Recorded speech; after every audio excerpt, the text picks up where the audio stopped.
Maybe more of society does need to be closed. Maybe more should have been closed earlier. So I think the next few weeks and months will be a challenge. There are ongoing concerns about space in hospitals, the impact on already exhausted staff as we head into a long, cold winter here. Which we're hearing all over the world right now. That's reporter Maddie Savage in Stockholm. Thanks so much for being with us. Thanks for having me.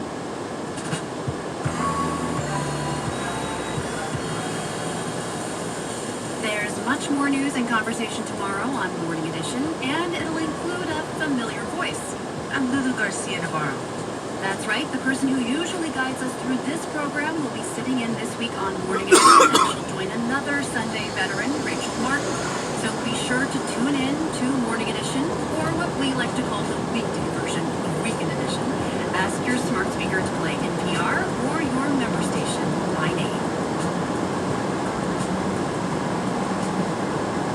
Young voters helped turn Georgia blue this year, and they made up 21% of the turnout earlier this month, the highest youth voter participation of any state in the country. And with those two Senate races still in play, there's another push to get more young people out to vote, specifically aimed at those who turn 18 after Election Day, just in time for the two Senate runoffs on January 5th. Brian Nunez is Digital Organizing Manager with Georgia Shift, a group focused on young voter education. He joins us now from Atlanta. Hi, Brian. Thank you for having me. So, how are you tracking down these newly minted 18-year-olds?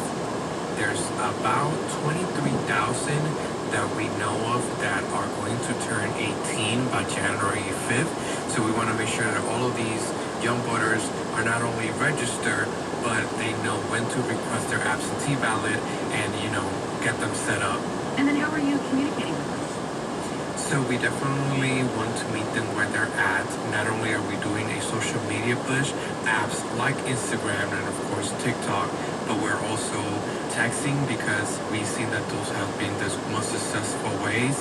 I think that the only thing that we have seen being a little bit slowed down has been our outreach in college campuses that we have not been able to do now.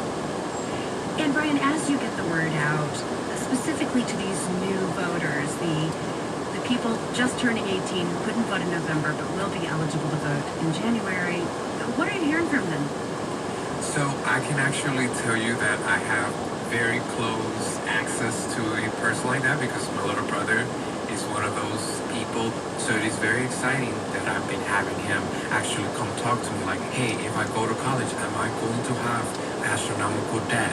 Is there going to be COVID relief for my parents? And I think that is something that has a different reality with Black and brown communities.